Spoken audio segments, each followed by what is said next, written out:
Hello, faithful friends of the internet. I'm Jason Mayfield, and today I want to walk you through what my morning quiet time routine looks like. Now, everything starts in the bedroom. I wake up in the morning, and then I go to the bathroom. We're going to fast forward through that entire section of my morning routine. But once I get done in the restroom, brushing my teeth, getting dressed, doing all that stuff, I come out here into the kitchen, and the first thing I do is make a cup of coffee. Now, everybody thinks because I use this Chemex that I'm really into coffee.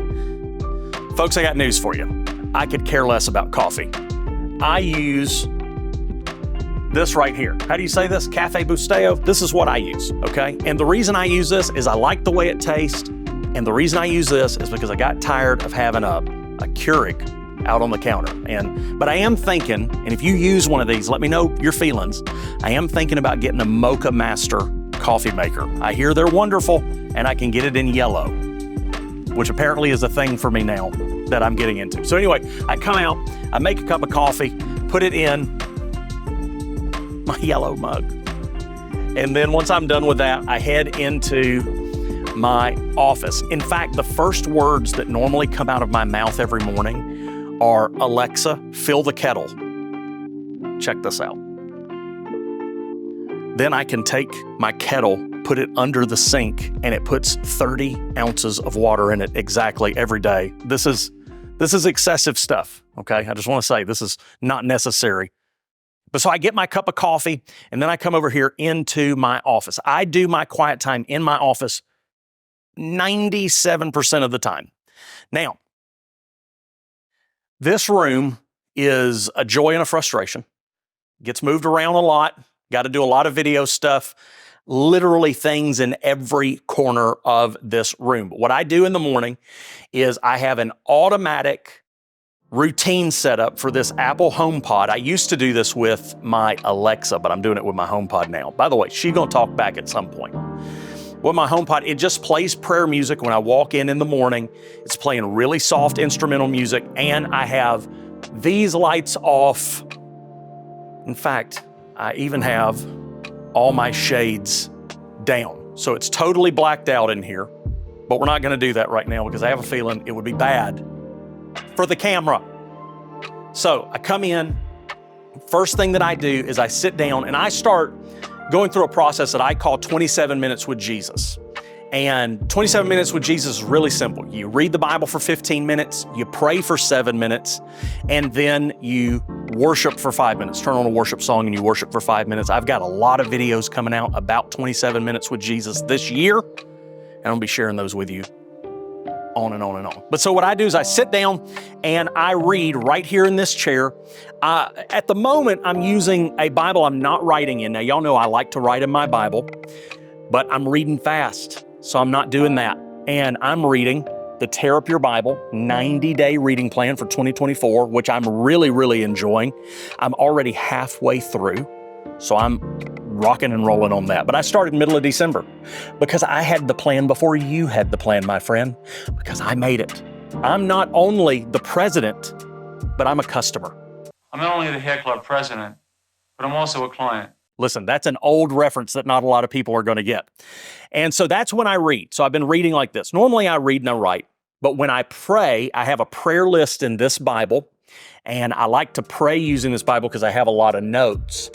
And so when I sit down to pray, what I do every morning is I come out here, I literally open this Bible to my prayer sheet.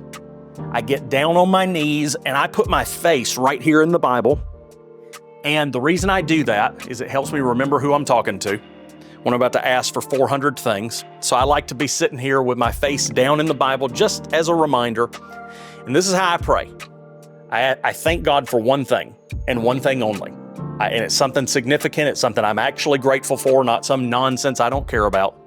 So I thank God for one thing. I ask God for 3 to 5 things that I have on a list that are specific, and I'm tracking how the Lord is supernaturally bringing those things about. And then I open my Bible, I start going through the Psalms, and I just start to pray the Psalms. And so that's Proverbs. But so for instance, I might see right here, it says, but for me, it's good to be near God I've made the Lord my God my refuge, that I may tell of all your works. And so I'm going to pray something like that. I'm going to say, Lord, I consider it an honor and a joy to be near you and to have time to meet with you this morning and to be with you, especially since I'm going to go out and I'm going to proclaim the gospel. So God, I thank you that I'm able to not only have a public-facing ministry, but I'm able to have a private-facing relationship and an audience with you. Man, I could pray that right now, just reading it. So that's what my morning looks like. And then the last thing that I do is I do turn on that worship song. And the reason I do this is because I think this is good for everybody. For me, though, as a ministry person, when I walk into a church room, whether I'm doing something or not, I have a tendency to kind of go into work mode. And so I'll give you a little behind the scenes on preachers. You might see me worshiping down front, but I am thinking. I'm thinking about everything going on in that room. That's just my nature. It's what we do. It is a profession.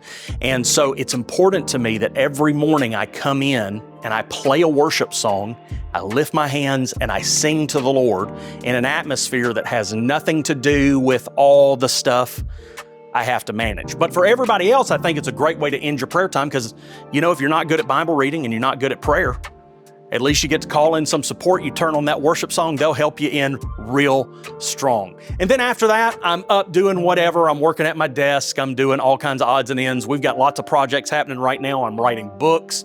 I am writing my third book right now. I've got 6 messages I'm working on kind of all at the same time. So that's what my day looks like, my morning routine every day with the Lord. Spending 27 minutes with Jesus, immediately after a coffee, and going to the restroom. In Jesus' name. Hey, listen, I'm praying that you continue to experience grace for life through Jesus Christ. I'll see you in the next video.